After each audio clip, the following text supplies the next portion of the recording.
Selanjutnya marilah kita simak bersama sambutan Presiden Republik Indonesia Bapak Joko Widodo dilanjutkan dengan pernyataan peluncuran GovTech Indonesia.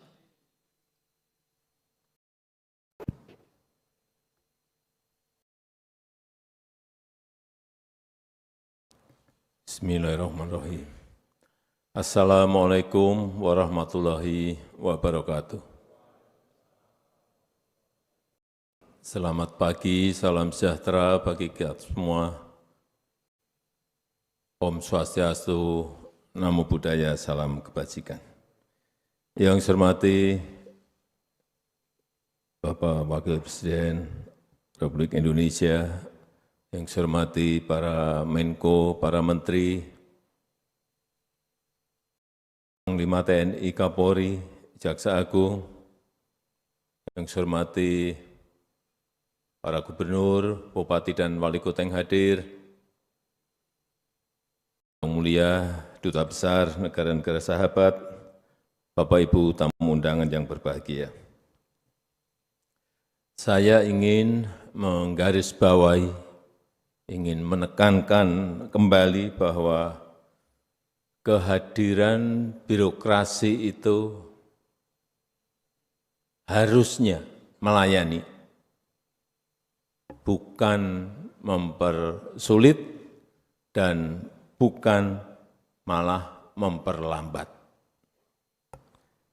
Sehingga seharusnya yang menjadi tolok ukur adalah kepuasan masyarakat, adalah manfaat yang diterima masyarakat, adalah kemudahan urusan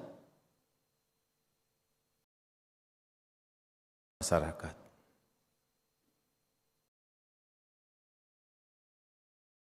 Tapi bagaimana bisa lebih mudah kalau di kementerian, di lembaga, di pemerintah daerah, provinsi, kabupaten, kota, ini ada kurang lebih 27.000 aplikasi, 27.000 platform yang berjalan sendiri-sendiri,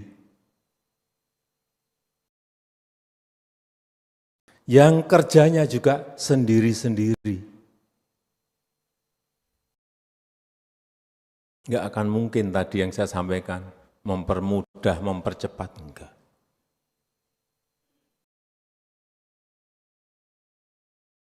Tidak terintegrasi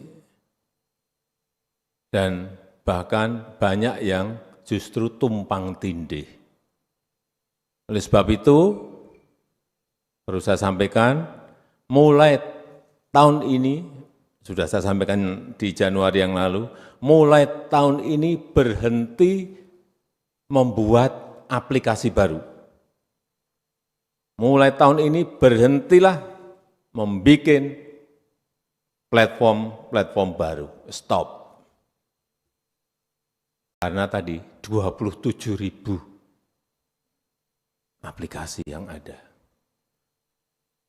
Tahun ini saja kemarin kita cek, waktu membuat anggaran, ada 6,2 triliun rupiah yang akan dipakai untuk membuat aplikasi baru, membuat platform baru. Di satu kementerian, ada lebih dari 500 aplikasi, bayangkan. Karena mungkin dulu setiap ganti menteri, ganti aplikasi. Ganti dirjen, ganti aplikasi. Sama di daerah, ganti gubernur, ganti aplikasi, ganti kepala dinas, ganti aplikasi. Orientasinya selalu proyek. Itu yang kita hentikan. Dan tidak boleh diteruskan lagi.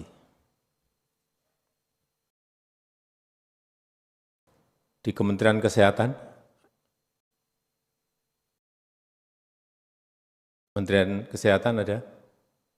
ada berapa aplikasi? 400. Bayangkan, satu kementerian 400. Saya nggak akan tanya yang lain, karena kalau tanya mesti lebih dari itu, banyak yang lebih dari itu. Ada yang lebih dari 5.000, saya nggak tunjukin di kementerian mana. Saking kreatifnya.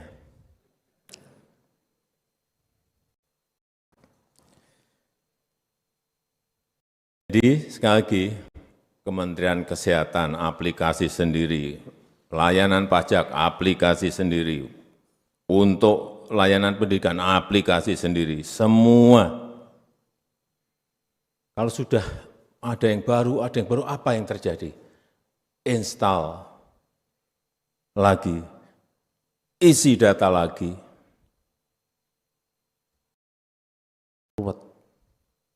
Ruwet. Inilah yang kita stop. Dan untuk meningkatkan daya saing Indonesia, tadi sudah disampaikan oleh Menteri Menpan RB, kita harus memperkuat digital public infrastructure kita, semacam jalan tol untuk digitalisasi pelayanan publik negara kita. Kita juga harus memperkuat transformasi GovTech kita. Satu portal terintegrasi yang kita namakan INA Digital. Yang di situ ada layanan pendidikan, layanan kesehatan, ada layanan izin usaha, ada perpajakan dan lain-lainnya. Memang ini adalah tahap awal kita memulai. Tapi enggak apa, saya kira migrasinya memang harus bertahap.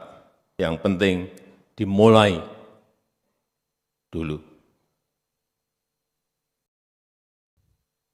ASN digitalnya juga disiapkan. Sistemnya terus disosialisasikan, kemudian diperbaiki terus dan dilanjutkan secara bertahap.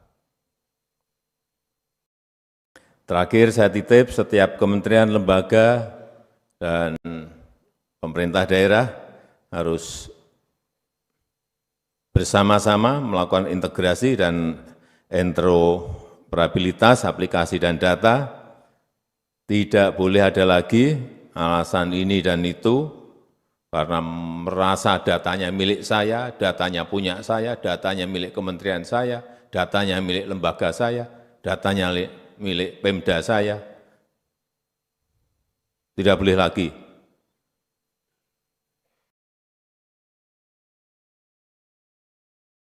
Tidak akan maju kita kalau kita masih egosentris, itu kita pelihara.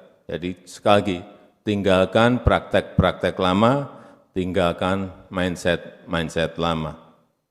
Itu saja yang ingin saya sampaikan, dan dengan mengucap Bismillahirrahmanirrahim, pada pagi hari ini secara resmi saya luncurkan GovTech Indonesia dengan nama INA Digital. Terima kasih. Wassalamualaikum warahmatullahi wabarakatuh.